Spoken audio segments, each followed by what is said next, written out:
दोस्तों, किसी ने क्या खूब कहा है, हमारे शब्द एक ऐसा हथियार हैं जिसका कोई तोड़ नहीं। हम अपनी बातों से इस दुनिया को जीत सकते हैं। बातों से खेलने वाला इंसान ज्ञानी इंसान को भी अपनी बातों में फंसाकर उनसे चाहे जैसा भी काम करवा सकता है। चलिए इसे हम एक कहानी के माध्यम से समझते हैं। पुराने समय की बात है, हिमालय की तराई में एक बहुत ही महान बौद्ध भिक्षु रहा करते थे। उनकी ख्याति दूर दूर तक फैली हुई थी। एक दिन वे अपने शिष्यों को उपदेश दे रहे थे। वे अपने शिष्यों को चालाकी से बात करना सिखा रहे थे। तभी उनमें से एक शिष्य खड़ा होता है और बौद्ध भिक्षु से कहता है, हे गुरुदेव, सब यही कहते हैं कि चालाकी से बात करो, चालाक बनो, अन्यथा तुम हमेशा पीछे ही रहोगे। किंतु आप ही बताएं, चालाक कैसे बना जाता है? क्या आप हमें चालाक बनने के बारे में कुछ बता सकते हैं? उन बौद्ध भिक्षु ने अपने शिष्य की सारी बातें ध्यान से सुनी और उसके बाद वह मुस्कुराते हुए अपने शिष्य से कहा, तुम मेरी बात को ध्यान से सुनो। जो भी मैं तुमसे कहने जा रहा हूँ वह बहुत महत्वपूर्ण है, इसलिए इसके एक एक शब्द को बहुत ही ध्यान से सुनना और इसे समझने का प्रयास करना। इस दुनिया में यदि कोई सबसे ताकतवर हथियार है तो वह हमारे शब्द हैं। फिर चाहे वह शब्द लिखे गए हों या किसी की जुबान द्वारा कहे गए हों। यह शब्द एक ऐसा हथियार है जिसका यदि समय पर सही व्यक्ति पर उपयोग किया जाए तो वह अपनी पूरी ज़िंदगी बदल सकता है। और इतना ही नहीं, यदि आप चाहें तो आप अपना पूरा जीवन बदल सकते हैं सिर्फ अपने शब्दों के माध्यम से। अपनी पूरी दुनिया बदल सकते हैं। यदि हम चाहें तो अपने शब्दों को फूलों की तरह भी इस्तेमाल कर सकते हैं और यदि चाहें तो अपने शब्दों को कांटों की तरह भी इस्तेमाल कर सकते हैं। हमारे द्वारा कहे गए शब्द गहरे से गहरे घाव को भी भरने में सक्षम होते हैं और कभी कभी हमारे यही शब्द लोगों को गहरे से गहरा घाव भी दे जाते हैं। हमारे शब्दों में इतनी ताकत होती है, यदि आप चाहें तो अपने कहे गए शब्दों से किसी की ज़िंदगी बना सकते हैं और चाहे तो आप अपने इन्हीं शब्दों से किसी की भी ज़िंदगी को बर्बाद कर सकते हैं। हमारे शब्दों में इतनी ताकत होती है कि आप चाहें तो दूसरों के जीवन में खुशियां भर सकते हैं और यदि आप चाहें तो अपने ही शब्दों का इस्तेमाल करके उनके जीवन में दुखों का सैलाब ला सकते हैं। आप चाहें तो अपने शब्दों से किसी भी रिश्ते को बना सकते हैं और यदि आप चाहें तो अपने शब्दों से किसी के भी रिश्ते को तोड़ सकते हैं। आपके अपने कहे गए शब्द आपको कामयाबी भी दिला सकते हैं और वही आपके कहे गए शब्द आपको पूरी तरह से तबाह भी कर सकते हैं। शब्द न केवल इंसान बल्कि पूरे के पूरे परिवार, पूरे शहर और पूरी दुनिया को बर्बाद करने में और उसका निर्माण करने की ताकत रखते हैं। इसलिए शब्दों को इस दुनिया का सबसे ताकतवर और घातक हथियार माना जाता है। इसलिए हमें अपने शब्दों का इस्तेमाल सही ढंग से करना चाहिए ताकि उसका इस्तेमाल करके हम दूसरों को लाभ पहुंचा सकें। और आज इसीलिए मैं तुम्हें शब्दों के जाल के बारे में बताने वाला हूं। और अब आपके मन में एक प्रश्न उठ रहा होगा कि क्या शब्दों में भी जादू होता है? तो हाँ, हमारे शब्दों में कमाल का जादू होता है। यह चाहे तो रोते हुए इंसान को हंसा दे और हंसते हुए इंसान को भी रुला दे। किसी के जीवन में खुशियाँ भर दे तो किसी के जीवन में दुखों का पहाड़ ला दे। शब्दों में ऐसा जादू होता है जिससे हर इंसान आपकी तरफ खिंचा चला आ सकता है। जो इंसान शब्दों का जादू जान गया, इस संसार में उससे बड़ा जादूगर कोई हो ही नहीं सकता। लोगों से बात करना, उनसे अपने कामों को मनवाना भी एक कला है और यह आपको सीखनी चाहिए। इसके बाद आपको कुछ भी सीखने की आवश्यकता नहीं है, बस अपने आप को बोलने की कला में माहिर कर लेना है। उसके बाद हर कामयाबी आपके कदम चूमेगी। आप जिस इंसान को भी चाहेंगे वह आपकी तरफ आकर्षित होने लगेगा। और यह बोलने की कला को सीखने के लिए आपको बहुत अधिक धन खर्च करने की कोई भी आवश्यकता नहीं है। आपने देखा होगा कि कई लोग बहुत पढ़ाई करते हैं, बहुत पैसा खर्च करते हैं, लेकिन उनके पास बोलने की कला नहीं होती, जिस कारण वह अपने जीवन में कभी सफल नहीं हो पाते।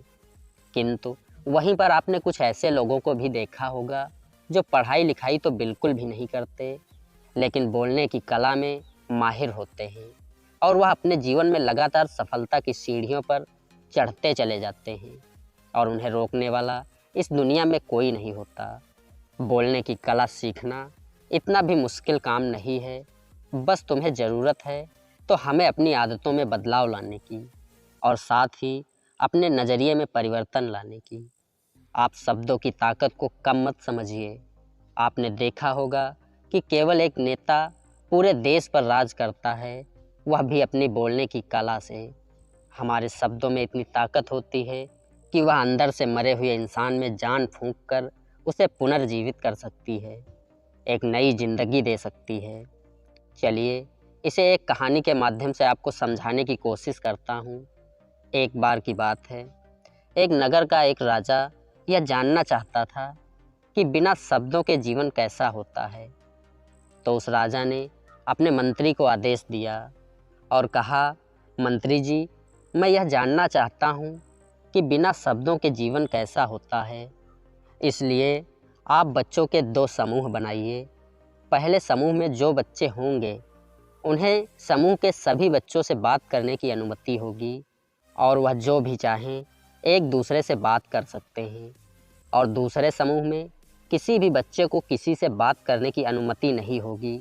उनके चारों तरफ शांति का माहौल होना चाहिए और वह लोग एक दूसरे से बात भी नहीं कर सकते। हाँ, सभी के लिए खाने पीने की व्यवस्था उचित होनी चाहिए। उनके साथ सभी का व्यवहार एक जैसा होना चाहिए। उनका एक जैसा ख्याल रखा जाना चाहिए। राजा के आदेश पर मंत्री ने बिल्कुल वैसा ही किया। मंत्री ने बच्चों के 2 समूह बनाए। एक समूह में बच्चों को बात करने की अनुमति थी और वही दूसरे समूह के बच्चों को एक दूसरे से बात करने की बिल्कुल भी अनुमति नहीं थी। जिस समूह में बच्चों को बात करने की अनुमति नहीं थी, उस समूह में चारों तरफ शांति का माहौल था। राजा इस प्रयोग से जानना चाहता था कि मनुष्य की वास्तविक भाषा क्या होती है, लेकिन राजा के इस प्रयोग से इंसान की वास्तविक भाषा सामने न आई, परंतु इसका जो परिणाम था वह अत्यंत भयावह था। जिन बच्चों को बात करने की अनुमति नहीं दी गई थी, जिनके चारों तरफ शांति का माहौल था, आपस में बात ना कर पाने के कारण समूह के बच्चे धीरे धीरे डिप्रेशन में चले गए और वह खुद ब खुद मृत्यु को प्राप्त होते चले गए। वह सभी जिंदा ही नहीं रह पाए। तब राजा को अपनी गलती का एहसास हुआ और उसे यह भी पता चला कि बिना शब्दों के या बिना बातों के जीवन संभव ही नहीं है। इसलिए आज हम यही जानने वाले हैं कि हम शब्दों का इस्तेमाल कैसे कर सकते हैं, अपने शब्दों से हम कामयाबी कैसे हासिल कर सकते हैं, कैसे सभी को अपने शब्दों से अपनी ओर आकर्षित कर सकते हैं। लेकिन उससे पहले आपको 3 महत्वपूर्ण बातों का ध्यान रखना होगा। जब भी आप शब्दों के तीर चलाने के बारे में सोचें, तो सबसे पहले आपको यह सोचना ज़रूरी है कि यह शब्दों का तीर हम किस पर छोड़ रहे हैं और यह तीर हम क्यों छोड़ रहे हैं और तीर का परिणाम क्या होगा।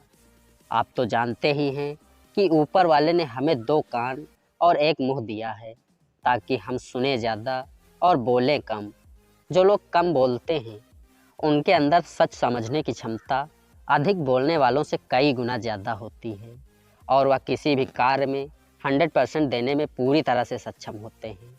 इसलिए यदि आप भी अपने जीवन में चालाक बनना चाहते हैं और अपने शब्दों का सही तरीके से इस्तेमाल करना चाहते हैं, तो आपको इन 8 बातों को बहुत ही ध्यान से सुनना होगा और इन 8 बातों को गांठ बांध कर रखना होगा और इन्हें अपने जीवन में अपनाना भी होगा। और एक बात अवश्य ध्यान रखिएगा, चालाकी से बात करने का अर्थ यह नहीं है कि आप बिल्कुल स्वार्थी ही बन जाएं और किसी का गलत फ़ायदा उठाएं। हमें चालाकी से बात करना इसलिए सिखाया जाता है ताकि हम अपना और दूसरों का फ़ायदा कर सकें, ना कि किसी का भी गलत फ़ायदा उठा सकें। और ना ही हमें किसी को अपने शब्दों के माध्यम से फंसाना है, बल्कि हम जितना लोगों से अच्छे तरीके से बात करेंगे उतना ही लोग हमें पसंद करेंगे, हमारी इज्जत करेंगे और लोगों की नज़रों में, इस समाज में हमारा मान सम्मान और गौरव बढ़ेगा। इसलिए यदि आप इस समाज में रहना चाहते हैं, सम्मान पाना चाहते हैं, तो इस समाज के अनुसार आपको सोच समझकर चालाकी से बात करना सीखना होगा। आगे वह बौद्ध भिक्षु अपने शिष्य को पहला नियम बताते हुए कहते हैं, सुनने की आदत डालें।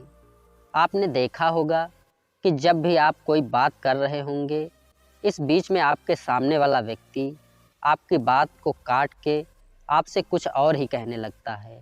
और कई लोग तो ऐसे भी होंगे जो अपनी बातों को केवल खुद तक ही सीमित रखते हैं।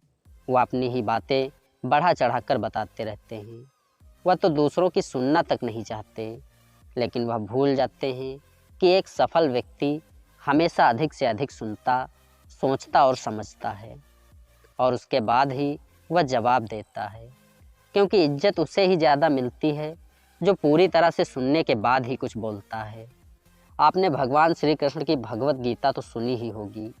आपने यह भी ध्यान दिया होगा कि शुरू में भगवान श्री कृष्ण अर्जुन से कुछ भी नहीं कहते हैं, और उधर दूसरी तरफ अर्जुन अपने मन की सारी बातें भगवान श्री कृष्ण से कह रहे होते हैं, और इधर भगवान श्री कृष्ण चुपचाप अर्जुन की सारी बातें सुन रहे थे, क्योंकि वह जानते थे यदि मुझे अर्जुन को युद्ध के लिए मनाना है तो सबसे पहले उसके मन के सारे प्रश्नों को जानना होगा। उसके मन में क्या चल रहा है इसे समझना होगा, और तभी मैं उसे इस युद्ध के लिए मना सकूंगा। आप भी जब किसी से बात कर रहे हों तो यह अवश्य देख लें कि क्या वह आपकी बात को सुनना चाहता है या नहीं, क्योंकि कभी कभी ऐसा भी होता है कि हम किसी से बातें कर रहे हों लेकिन वह दूसरा व्यक्ति हमारी बातों को सुनना ही नहीं चाहता हो। और कभी कभी तो ऐसा भी होता है कि हम जिससे बात करना चाहते हैं वह किसी दुख से गुजर रहा हो। इसलिए सबसे पहले बोलना सीखें, लेकिन उससे पहले सुनना सीखें। आगे वह बौद्ध भिक्षु अपने शिष्य को अगली बात बताते हुए कहते हैं, दूसरों का दिल जीतना सीखो। आप जब भी लोगों के साथ हों तो उन्हें अपने साथ अच्छा महसूस कराओ। अगर आपको किसी से अपना काम निकलवाना है तो उसकी थोड़ी सी तारीफ़ भी करना ज़रूरी है, क्योंकि आजकल हर कोई इंसान अपनी तारीफ़ सुनना चाहता है। इससे आपका कुछ भी नहीं बिगड़ेगा, क्योंकि वह अपनी बढ़ाई सुनना चाहता है और आप उसकी बढ़ाई कर रहे हैं। लेकिन किसी की बढ़ाई करते समय इन बातों का ध्यान रखना बहुत ही ज़रूरी है कि सामने वाले को ऐसा न लगे कि सचमुच आप उसकी बढ़ाई कर रहे हैं, आप उसका मजाक बना रहे हैं। जैसे मान लो कोई व्यक्ति काला है और तुम उससे कह दो कि तुम कितने सुंदर लग रहे हो, तो वह व्यक्ति आपकी बात समझ जाएगा और हो सकता है कि वह क्रोधित भी हो उठे, और ऐसे समय पर हो सकता है कि वह आपको तरह तरह के अपशब्द भी कह दे। इसलिए ऐसा कहने से पहले आप उससे कुछ इस तरह से बात करें कि अरे भाई, आज तो तुम बहुत अच्छे लग रहे हो। पहले कही गई बात उसको बिल्कुल भी पसंद नहीं आएगी, लेकिन जब आप उससे ऐसा कहेंगे कि आज तुम बहुत अच्छे लग रहे हो, तो वह आपकी बात को अवश्य सुनेगा और उसे सुनकर बहुत अच्छा भी लगेगा। इसलिए सबसे पहले उन्हें आप वो दीजिए जो उन्हें चाहिए, जो वह अपने जीवन में पाना चाहते हैं, और फिर सामने वाला व्यक्ति अपने आप ही आपको जो चाहिए वह देने के लिए तैयार हो जाएगा। आगे वह बौद्ध भिक्षु अपने उस शिष्य को अगली आदत बताते हुए कहते हैं, अपनी बातों को कम से कम शब्दों में व्यक्त करना सीखो, क्योंकि बुद्धिमान व्यक्ति का मतलब होता है कि चीज़ों को आसान बनाया जाए।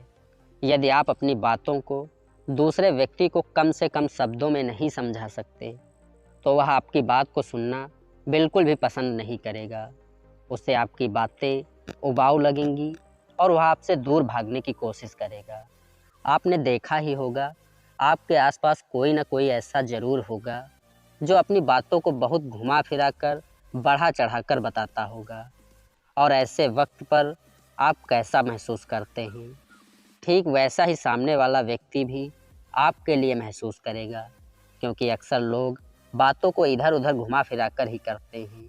उन्हें सीधी सीधी बातें करना बिल्कुल अच्छा नहीं लगता, लेकिन वे यह भूल जाते हैं कि वह अपनी बातों को और भी ज़्यादा मुश्किल कर रहे हैं, जिससे उनकी बातों में कोई दिलचस्पी नहीं लेता। इसलिए आपको इस बात का ध्यान रखना बहुत ही आवश्यक है कि अपनी बातों को कम से कम शब्दों में लोगों तक पहुंचाने का प्रयास करें, और यही बुद्धिमानी है क्योंकि आजकल के दौर में हर इंसान के पास इतना टाइम नहीं है कि वह आपकी लंबी चौड़ी बातों को सुन सके। सभी के पास अपने काम हैं, सभी अपने कामों में व्यस्त हैं और आप खुद ही अपना समय बर्बाद क्यों कर रहे हैं? जब आप किसी भी बात को केवल 1 मिनट में कह सकते हैं, तो आप उसके लिए 1 आधा घंटा क्यों ले रहे हैं? जितना ज़्यादा आप कहेंगे, उतने ही सस्ते आप महसूस करेंगे और जितने ही कम शब्दों में आप अपनी बातों को लोगों तक पहुंचाएंगे, लोग आपको उतना ही ध्यानपूर्वक सुनेंगे और समझेंगे और भविष्य में आपको सुनना पसंद करेंगे। आगे वह बौद्ध भिक्षु उस शिष्य को अगली बात बताते हुए कहते हैं, कम बोलिए, लेकिन कम बोलने का मतलब यह नहीं है कि आप बिल्कुल बोले ही ना, बल्कि अपने बोलने के तरीके में सुधार लाएं। अपने शब्दों का उच्चारण सही से और स्पष्ट तरीके से करें। अगर आप बहुत जल्दी जल्दी बोलेंगे तो कुछ लोग समझ भी नहीं पाएंगे और अगर आप धीरे धीरे बोलेंगे तब लोग आपसे ऊब जाएंगे। यदि आप बहुत चिल्ला चिल्ला कर बोलेंगे तब भी लोगों को आपकी आवाज़ पसंद नहीं आएगी और यदि आप बहुत धीरे धीरे बोलेंगे तब आपकी बात लोगों तक पहुंच ही नहीं पाएगी और आपकी बातों का कोई असर भी नहीं होगा। इसलिए अपनी बातों को साफ और स्पष्ट तरीके से रखें ताकि वह लोगों को अच्छी भी लगे और अच्छी तरीके से समझ में भी आ सके। क्योंकि अक्सर यह देखा गया है कि कोई भी इंसान जब बोलना शुरू करता है तो उसके शुरुआती 90 सेकंड यह तय कर लेते हैं कि लोग उन्हें सुनना पसंद करेंगे या नहीं। आप 90 सेकंड तक लोगों को अपनी बातों में रोक सकते हैं और यदि लोग आपकी बातों को 90 सेकंड तक रुचि लेते हैं तो इसका मतलब है वह लोग आपकी बात को सुनना चाहते हैं, आपकी बात को समझ रहे हैं और वह लोग आपसे जुड़ना भी चाहते हैं। किंतु अक्सर यही देखा गया है कि कुछ लोग बहुत चिल्ला चिल्ला कर बात करते हैं और कुछ लोग बिल्कुल धीरे धीरे बातें करते हैं जिससे उनके शब्द ही समझ नहीं आते। इसलिए शब्दों को स्पष्ट रखिए और आपको उतनी ही आवाज़ में बोलना चाहिए जितने में आपके विचार सामने वाले व्यक्ति तक पहुंच जाएं। और आगे बौद्ध भिक्षु अपने शिष्य को अगली बात बताते हुए कहते हैं, अपने शब्दों और वाक्यों में भावनाओं को डालने की कोशिश करें, क्योंकि जब तक आपके शब्दों में, आपके वाक्य में भावनाएं नहीं होंगी तो वह लोगों के दिलों तक कैसे पहुंचेंगी। और जब आपके शब्दों और वाक्यों में भावनाएं जुड़ी होती हैं तो वह आसानी से लोगों के दिलों तक पहुंच जाती हैं और लोग आपसे जुड़ने में समर्थ हो पाते हैं। इसलिए अपनी भावनात्मक आवाज़ को उस माहौल के हिसाब से रखना चाहिए कि किसी वाक्य पर, किसी ऐसी परिस्थिति पर आपको दुखी होना है तो आपकी आवाज़ में वह नरमी होनी चाहिए। और यदि आपको लगता है सामने वाला व्यक्ति खुश है और वह खुशी खुशी आपकी बात को सुनना चाहता है तो आप उसे खुशी खुशी बात भी कर सकते हैं। और दूसरी तरफ जब भी आपको लगता है कि कोई भी व्यक्ति दुखी है और उसके मन को शांत होना चाहिए तो आपको भी उसके मन को शांत करने वाले शब्दों और वाक्यों का प्रयोग करना चाहिए। अपनी आवाज़ में नमी रखनी चाहिए जिससे आपके मन की बात, आपकी भावनाएं उसके दिल तक पहुंच सकें और वह आपकी बात को सुनने में दिलचस्पी दिखाएं। क्योंकि जब आप किसी का दर्द बांटते हैं तो सामने वाले व्यक्ति को बहुत ही अच्छा लगता है और ऐसे समय पर आपकी भावनाएं, आपके शब्द और आपके वाक्य ही अधिक महत्व रखते हैं। सभी के शब्द और वाक्य सभी तो एक ही होते हैं, लेकिन इन्हें बोलने का तरीका अलग अलग होता है। जैसे कि मान लीजिए आप अपनी प्रेमिका से बड़े ही प्रेम से कहते हैं, मैं तुम्हें अपने जीवन में कभी भी नहीं छोड़ सकता। और वहीं पर यदि आप उससे क्रोध भरी आवाज़ में कहते हैं, मैं तुम्हें कभी नहीं छोड़ूंगा, तो इन दोनों वाक्यों का मतलब एक ही है, लेकिन यहाँ पर कहने का तरीका बदल चुका है।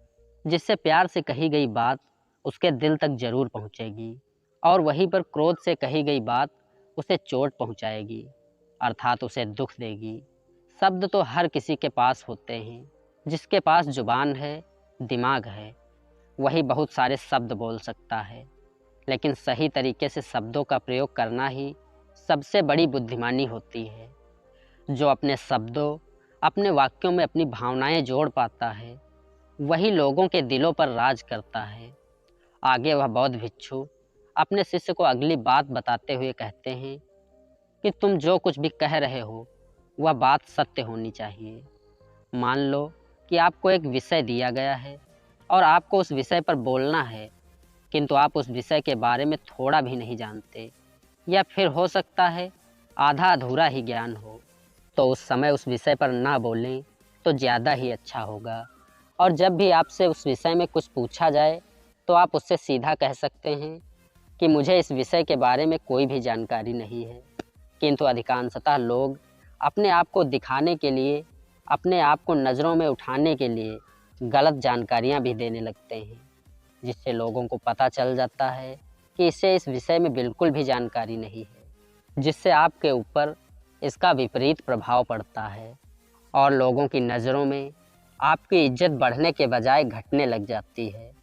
आगे वह बौद्ध भिक्षु अपने शिष्य को अगली आदत बताते हुए कहते हैं, जो भी बोलो विश्वास के साथ बोलो। अपनी बात को रखने में कभी भी शर्माओ मत। अपनी बात को पूरे आत्मविश्वास के साथ रखो।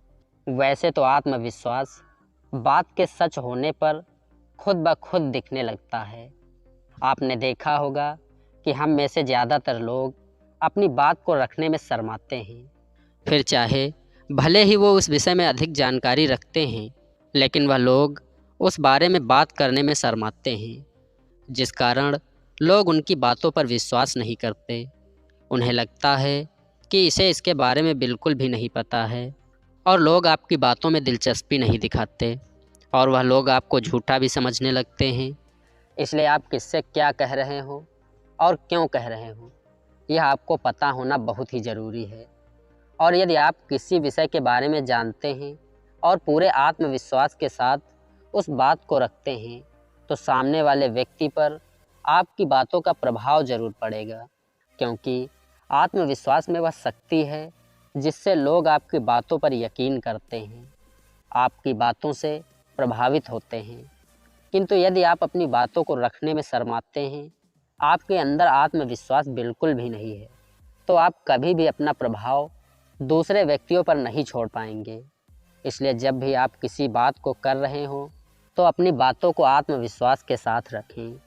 आगे वह बौद्ध भिक्षु अपने शिष्य को वह अगला नियम बताते हुए कहते हैं, जब भी तुम किसी से बात कर रहे हो तो उस व्यक्ति की आंखों में आंखें डालकर बात करो, क्योंकि यदि आप बात करते समय लोगों से नज़रें चुराएंगे और सामने वाले व्यक्ति से छुप छुप कर बात करेंगे, तो उसे ऐसा महसूस होगा कि जैसे आप उससे कुछ छुपा रहे हैं।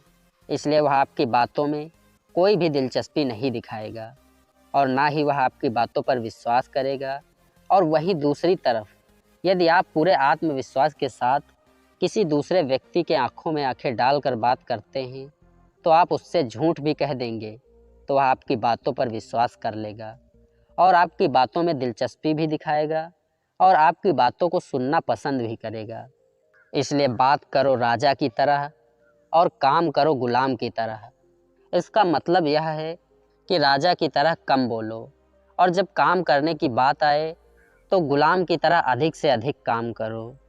आगे वह बौद्ध भिक्षु अपने शिष्य को आखिरी बात बताते हुए कहते हैं, लोगों की मदद करना सीखो। जब भी आप लोगों की मदद निस्वार्थ भाव से करते हैं तो सामने वाला व्यक्ति भी आपकी मदद करने के लिए हमेशा तत्पर रहता है।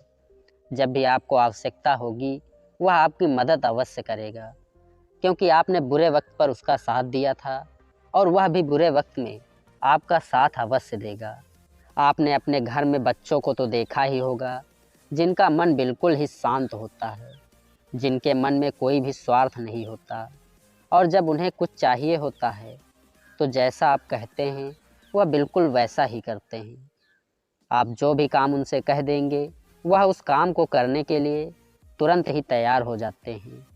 इसलिए निस्वार्थ भाव से लोगों की मदद करना सीखें, जिससे आपके मन को भी शांति मिलती है और आप एक अलग ही सुकून महसूस करते हैं, और साथ ही आपके सोचने और समझने की क्षमता भी बढ़ने लगती है।